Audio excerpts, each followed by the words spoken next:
आज हम लोग पढ़ेंगे केमिस्ट्री में अगला चैप्टर पढ़ेंगे पदार्थों का वर्गीकरण, क्लासिफिकेशन ऑफ मैटर।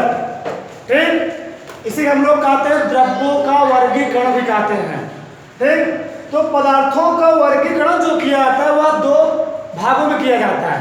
एक होता है फिजिकल क्लासिफिकेशन, एक होता है केमिकल क्लासिफिकेशन। एक होता है भौतिक वर्गीकरण, एक होता है रासायनिक वर्गीकरण। ठीक, फिर फिजिकल वर्गीकरण को फिजिकल क्लासिफिकेशन को तीन भागों में बांटा गया है। पहला है ठोस, इसको बोलते हैं सॉलिड। ठीक, दूसरा है लिक्विड, द्रव, क्या लिक्विड। ठीक, और तीसरा क्या है गैस। तो भौतिक वर्गीकरण के आधार पर पदार्थों को तीन भागों में बांटा जाता है। पहला है ठोस, दूसरा है द्रव, तीसरा क्या है गैस। और रासायनिक वर्गीकरण के आधार पर पदार्थों को दो भागों में बांटा जाता है। पहला है शुद्ध पदार्थ, प्योर सब्सटेंस, प्योर सब्सटेंस। दूसरा क्या है मिश्रण, होता है मिक्सचर, मिक्सचर। ठीक, और इस पुनः इस प्योर सब्सटेंस को, शुद्ध पदार्थ को हम लोग दो भागों में बांटते हैं। पहला होता है तत्व, एलिमेंट, क्या एलिमेंट। और दूसरा क्या होता है यौगिक, कंपाउंड, कंपाउंड। ठीक, तो शुद्ध पदार्थ को दो भागों में बांटा गया है। पहला है तत्व, दूसरा क्या है यौगिक। और पुनः तत्व को तीन भागों में बांटा जाता है। पहला होता है धातु, दूसरा होता है धातु, तीसरा होता है क्या उपधातु। धातु कहते हैं मेटल, क्या कहते हैं मेटल। उपधातु को नॉन मेटल, नॉन मेटल। ठीक, अधातु को नॉन मेटल, उपधातु को मेटेलॉइड, मेटेलॉइड। ठीक, अगला है मिश्रण। मिश्रण को भी हम लोग दो भाग में बांटते हैं। पहला होता है समांगी मिश्रण, दूसरा होता है विषमांगी मिश्रण।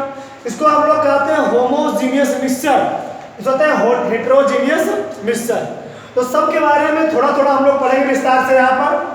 ठीक, तो भौतिक वर्गीकरण, तो भौतिक वर्गीकरण हम लोग जानते हैं पदार्थों को तीन भागों में बांटा गया है। पहला क्या है ठोस। ठीक, तो पदार्थों की ऐसी अवस्था, पदार्थ की ऐसी अवस्था जिसका आकार और आयतन, शेप एंड वॉल्यूम दोनों क्या होते हैं निश्चित होते हैं, उसे हम लोग क्या कहते हैं, उसे कहते हैं ठोस। ठीक, जैसे मान लीजिए लोहा, ये लोहा है, तो लोहे का आकार क्या होता है समान होता है, बदलता नहीं है। और आयतन क्या होता है उसका निश्चित होता है। ठीक, तो ठोस क्या होता है ऐसा पदार्थ जिसका आकार और आयतन दोनों निश्चित होता है, कभी चेंज नहीं होता है, कभी परिवर्तित नहीं होता है, उसे हम लोग कहते हैं ठोस। तो पूछा जाता है कि ठोस का आकार और आयतन निश्चित क्यों होता है? क्योंकि जो ठोस होते हैं, जो सॉलिड होते हैं, उनके अणुओं के बीच जो गैपिंग होती है, उन गैपिंग हम कहते हैं इंटरमॉलिक्यूलर स्पेस, अंतरा अणु का स्थान। तो ठोस के अणुओं के बीच में अंतराल का स्थान क्या होता है बहुत ही कम होता है, नाम मात्र का होता है। इसीलिए ठोस के अणु क्या होते हैं बहुत आकर्षण बल से क्या होते हैं, बहुत तेजी से आकर्षण बल से बंधे हुए होते हैं। ठीक, इसीलिए ठोस का क्या होता है आकार और आयतन दोनों क्या होता है निश्चित होता है। ठीक, जैसे लोहा हो गया, पत्थर हो गया, लकड़ी हो गया, नमक हो गया आदि, इसको क्या होता है ठोस पदार्थ होते हैं। और ठोस पदार्थ का आकार और आयतन दोनों क्या होता है निश्चित होता है। अगला क्या है द्रव, लिक्विड। तो जिसका आकार अनिश्चित होता हो परंतु आयतन क्या हो निश्चित हो, उसे हम लोग क्या कहते हैं द्रव कहते हैं। इसका आकार अनिश्चित होता है, आयतन क्या होता है निश्चित होता है, उसे हम लोग क्या कहेंगे द्रव। आकार अनिश्चित लोग क्या है, जैसे मान लो हम लोग लिए 2 लीटर पानी, किसी हम गोलाकार बर्तन में इसको पानी को रख देंगे तो यह गोले का आकार ग्रहण कर लेगा। इसका आकार क्या है अनिश्चित है। मान लिया इसी पानी को हमने किसी बेलनाकार बर्तन रख दिया, सिलेंडर, ठीक बेलनाकार बर्तन रख दिया, तो जैसे इस बर्तन में डालूंगा क्या हो जाएगा इसका आकार ग्रहण कर लेगा। इसका आकार क्या है अनिश्चित है, लेकिन जो मात्रा है इसकी मात्रा बदलेगी नहीं। अगर मैं इसमें 2 लीटर पानी डाल रहा हूं तो यहाँ 3 लीटर नहीं हो जाएगा, यहाँ पर कितनी मात्रा रहेगी 2 ही लीटर रहेगी। तो उसका आयतन आयतन क्या रहेगा, उसका आयतन बदलेगा नहीं, लेकिन आकार क्या होगा, अनिश्चित बदल जाएगा। जिस बर्तन में हम द्रव को रखेंगे वह उसी का आकार ग्रहण कर लेगा। इसीलिए द्रव का आयतन क्या होता है, अनिश्चित होता है, उसका द्रव का आकार क्या होता है, अनिश्चित होता है, और आयतन क्या होता है, निश्चित होता है। जैसे शहद हो गया, जल हो गया, दूध हो गया, तेल हो गया, पेट्रोल हो गया आदि। तो ऐसा पदार्थ जिसका आकार अनिश्चित होता है एवं आयतन क्या होता है, निश्चित होता है, उसे हम लोग क्या कहते हैं, द्रव कहते हैं, लिक्विड कहते हैं। अगला क्या है, गैस। तो जिसका आकार और आयतन दोनों ही क्या होता है, अनिश्चित होता है। ठीक, ऐसा पदार्थ जिसका आकार और आयतन दोनों ही क्या होता है, अनिश्चित होता है, उसे हम लोग क्या कहते हैं, गैस कहते हैं। तो गैस का आकार और आयतन अनिश्चित क्यों होता है, क्योंकि जो गैस के अणु होते हैं उन अणुओं के बीच में दुर्बल वान डेर वाल्स फोर्स पाया जाता है। गैस के अणुओं के बीच में क्या पाया जाता है, दुर्बल वान डेर वाल्स फोर्स पाया जाता है। दुर्बल वान डेर वाल्स फोर्स पाए जाने के कारण गैस के अणु बंधे हुए नहीं होते हैं, बल्कि एक दूसरे से दूर दूर हटे हुए होते हैं।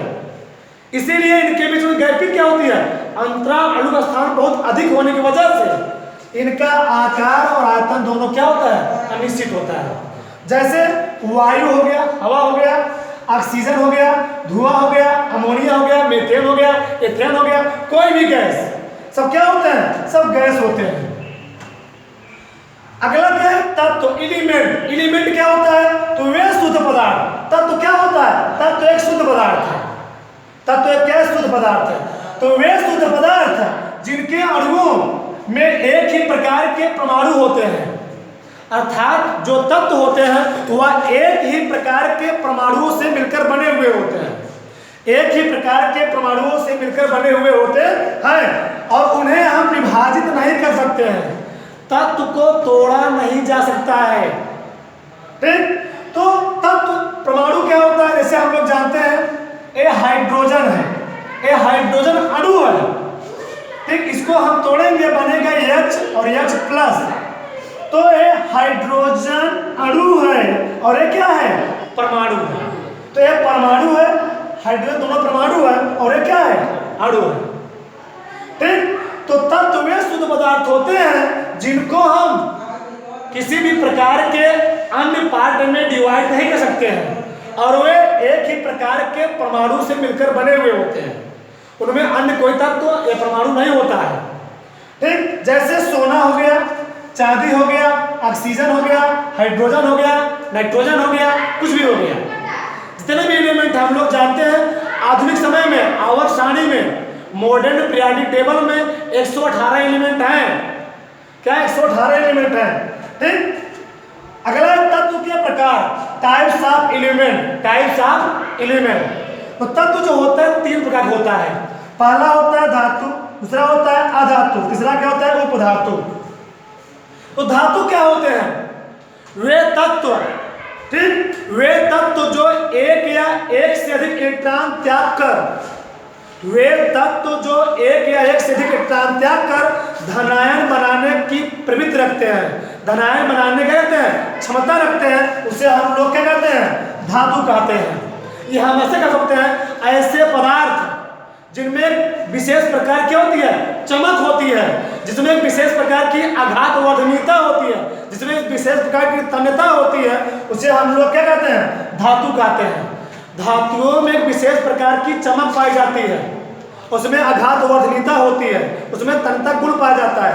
आघातवर्धनीयता क्या होता है, आघातवर्धनीयता किसी पदार्थ का ऐसा गुण होता है जिसके कारण उसको पीट पीट करके बहुत पतले चादर में परिवर्तित किया जा सकता है। और तन्यता क्या होता है, उसको खींच करके लंबे तार के रूप में परिवर्तित किया जा सकता है।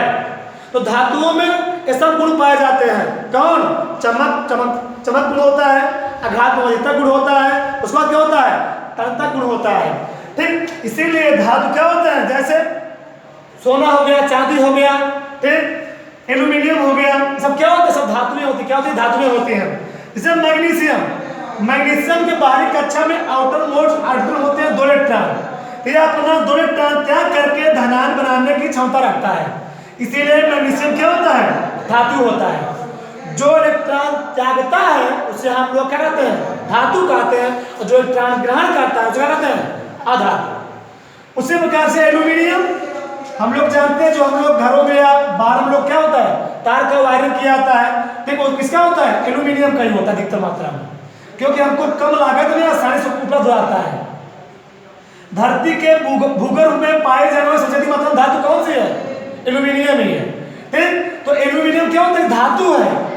इस पर क्या होता है, यह अपना इसके बाहरी कक्षा होते हैं 3 इलेक्ट्रॉन, अपना 3 इलेक्ट्रॉन त्याग करके यह धनात्मक बनाने की क्षमता रख लेता है, ठीक। अगला क्या है, अधातु, नॉन मेटल।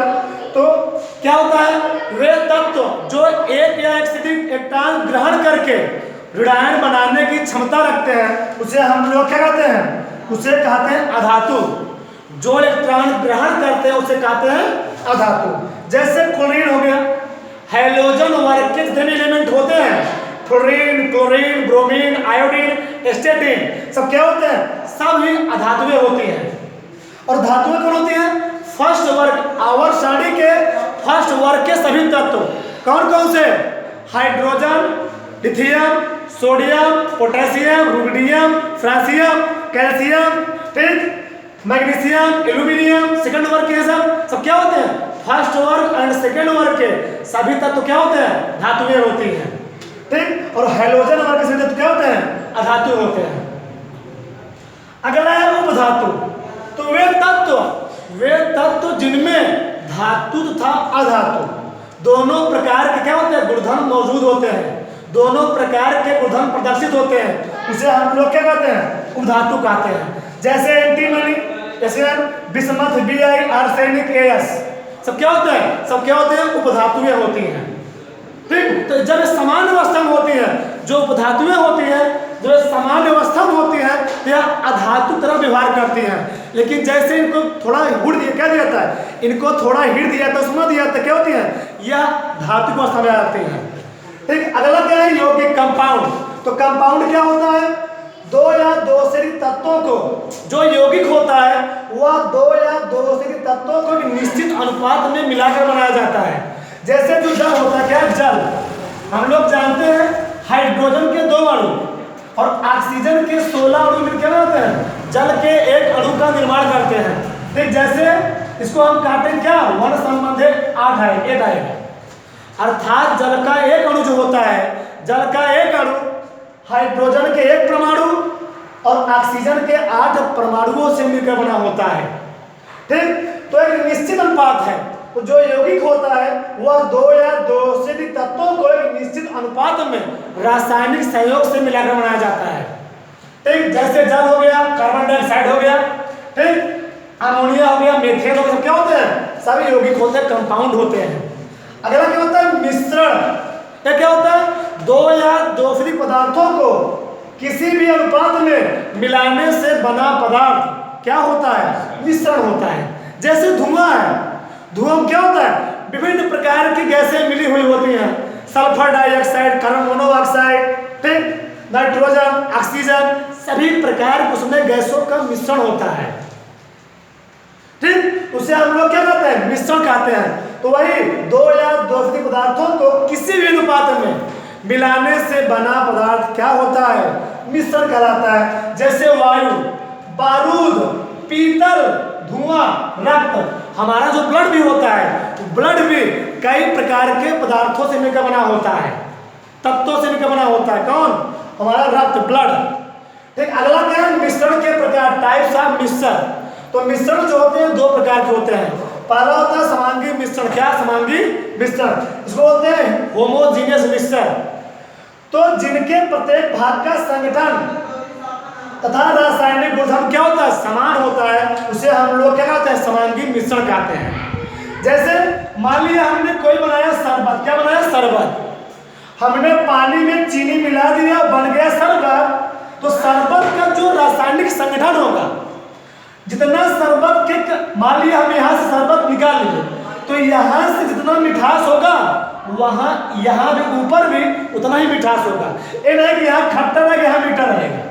प्रत्येक जगह उसके रासायनिक संगठन क्या रहेंगे, समान रहेंगे, सेम रहेंगे, ठीक। तो उसे हम लोग क्या कहते हैं? समांगी मिश्रण। तो ऐसा पदार्थ जिसके प्रत्येक भाग का संगठन और रासायनिक गुणधर्म क्या होता है? समान होता है, उसे हम लोग क्या कहते हैं? समांगी मिश्रण कहते हैं। ये हम पानी में नींबू मिला दिए, इन्हें कि हम मीठा रहेगा खट्टा रहेगा, हर जगह क्या रहेगा? थोड़ा उसका पीएच मान क्या रहेगा? कम रहेगा, 7 से कम रहेगा। हर जगह वही चीज रहेगा, सेम रहेगा। खट्टा यहाँ भी रहेगा, यहाँ भी रहेगा, हर जगह प्रत्येक भाग का संगठन क्या रहेगा? सेम रहेगा। तो क्या होता है? समांगी मिश्रण होता है। जैसे नमक और जल का मिश्रण, चीनी और जल का मिश्रण, सब क्या होता है? समांगी मिश्रण होते हैं। अगला क्या है? विषमांगी मिश्रण, हेटेरोजीनियस मिश्रण। ये क्या होता है? जिनके प्रत्येक भाग का संगठन और रासायनिक गुणधर्म क्या होता है? समान नहीं होता है, उसे हम लोग क्या कहते हैं? विषमांगी मिश्रण कहते हैं। जैसे हम लोग मान लिए ले लिए बालू और इसमें ले लिए कोई नमक के कण ले लिए, इसको हम कितना बढ़िया मिला देंगे, कितना बढ़िया हम बालू और नमक या चीनी कण मिला देंगे, वो बनिश मिलेगा नहीं, उसके प्रत्येक भाग का संगठन रासायनिक गुणधर्म समान नहीं होगा। तो उसे हम लोग क्या कहेंगे? विषमांगी मिश्रण। जैसे बारूद हो गया, चीनी हुआ, बारूद मिश्रण हो गया, सब क्या होते हैं? विषमांगी मिश्रण होते हैं। चल रहा है ना जी। आगे कुछ इंपॉर्टेंट पॉइंट। पृथ्वी पर सर्वाधिक मात्रा में पाया जाता तत्व कौन सा है? ऑक्सीजन है। वायुमंडल में सबसे अधिक मात्रा में पाया जाता तत्व कौन सा है? नाइट्रोजन है। और पृथ्वी के गर्भ में पाया जाता तत्व कौन सा है? एल्यूमिनियम है। ठीक। आगे वायुयान के निर्माण में, वायुयान के निर्माण में किस धातु का प्रयोग किया जाता है? पैलेडियम धातु का प्रयोग किया जाता है। फिर चांदी तथा तांबा विद्युत की सर्वोत्तम चालक क्या होती है? धातुएं होती हैं। ठीक। पूछता है ऐसी कौन सी धातु है जो चालक की सर्वोत्तम गुण को प्रदर्शित करती? कौन सी? चांदी। उसके बाद क्या है? तांबा। चांदी हम लोग इसे लगाते हैं, रात में लगाए, दिन में लगाए, रात में गायब हो गया, चोर ले चला गया। बहुमूल्य क्या है? बहुमूल्य धातुएं होती हैं। ठीक। अगर हम लोग पढ़ेंगे ठोस द्रव गैस के बारे में, ठोस द्रव गैस के बारे में तो ठोस से द्रव में बदलना कहलाता है गलन। तो जिस निश्चित ताप पर ठोस पदार्थ, जिस निश्चित ताप पर ठोस पदार्थ द्रव में परिवर्तित होता है, उसको हम लोग कहते हैं गलनांक, मेल्टिंग पॉइंट कहते हैं, मेल्टिंग पॉइंट कहते हैं। तो जिस निश्चित ताप पर कोई ठोस पदार्थ द्रव में चेंज होता है, उसको हम लोग कहते हैं गलनांक, मेल्टिंग पॉइंट कहते हैं। और अगला क्या होता है? जमना, इसे कहते हैं हिमांक। तो जिस निश्चित ताप पर कोई द्रव, जिस निश्चित ताप पर द्रव ठोस में परिवर्तित होने लगे, इधर से इधर, उसे कहते हैं हिमांक, जमना कहते हैं, फ्रीजिंग पॉइंट। अगला क्या है? वाष्पीकरण।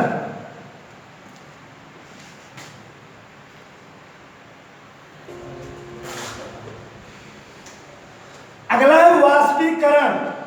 तो जिस निश्चित ताप पर कोई द्रव गैस में या वाष्प में परिवर्तित होने लगता है, उसको हम लोग कहते हैं वाष्पीकरण। एक होता है वाष्पीकरण, एक होता है वाष्पोत्सर्जन। तो वाष्पीकरण क्या होता है? जब नदियों, तालाबों, सागरों, समुद्रों से द्रव या पानी वाष्प बन के ऊपर उठ जाता है, तो इस क्रिया को हम लोग कहते हैं वाष्पीकरण। और एक होता है वाष्पोत्सर्जन। जब पृथ्वी पर उपस्थित पेड़ पौधों के माध्यम से पानी क्या हो जाए? वाष्प बन के ऊपर उठ जाए, उसको हम लोग क्या कहते हैं? वाष्पोत्सर्जन। एक होता है संघनन, कंडेंसेशन प्रोसेस। तो जब वाष्प के कण क्या हो जाए? द्रव में बदलने लगे, उसको हम लोग क्या कहते हैं? द्रव का क्या कहते हैं? क्या कहते हैं? संघनन कहते हैं। जिस निश्चित ताप पर वाष्प के कण द्रव में परिवर्तित होने लगे, द्रव में बदलने लगे, उसे हम लोग क्या कहते हैं? संघनन। और संघनन प्रोसेस से ही बादल वर्षा करते हैं। ठीक। अगला क्या है? ठोसीकरण। क्या होता है? तो गैस से ठोस में बदलना ही क्या कहलाता है? ठोसीकरण कहलाता है। अगला है ऊर्ध्वपातन, सब्लिमेशन। तो द्रव का ठोस में बदले, ठोस पदार्थों का सीधे गैस में बदल जाना है। ठोस पदार्थों का सीधे गैस में बदल जाना है क्या कहलाता है? ऊर्ध्वपातन कहलाता है। जैसे कपूर है, हम लोग कपूर जलाएंगे, वह क्या होता है? वह लिक्विड में बदलता है, वह डायरेक्ट ही क्या होता है? वाष्प बदल जाता है। वह क्या होता है? ऊर्ध्वपातन की क्रिया होती है। तो क्वथनांक क्या होता है? Boiling point. तो जिस निश्चित ताप पर पानी क्या होता है? उबलने लगता है, उसको हम लोग क्या कहते हैं? क्वथनांक कहते हैं, बॉइलिंग पॉइंट कहते हैं। हम लोग कुकर में दाल रख देते हैं, क्या होता है? दाल 100 डिग्री सेल्सियस क्या होता है? उबलने लगता है। तो जिस निश्चित ताप पर पानी उबलने लगे उसको हम लोग कहते हैं बॉइलिंग पॉइंट।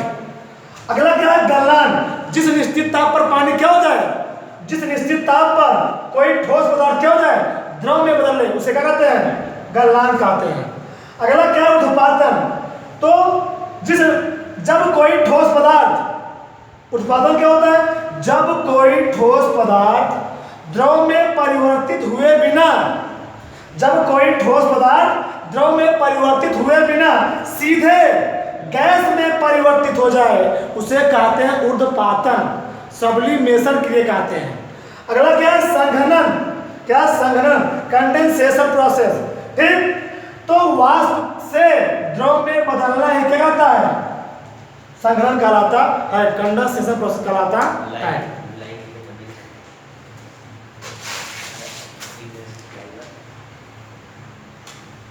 हाँ बोलो।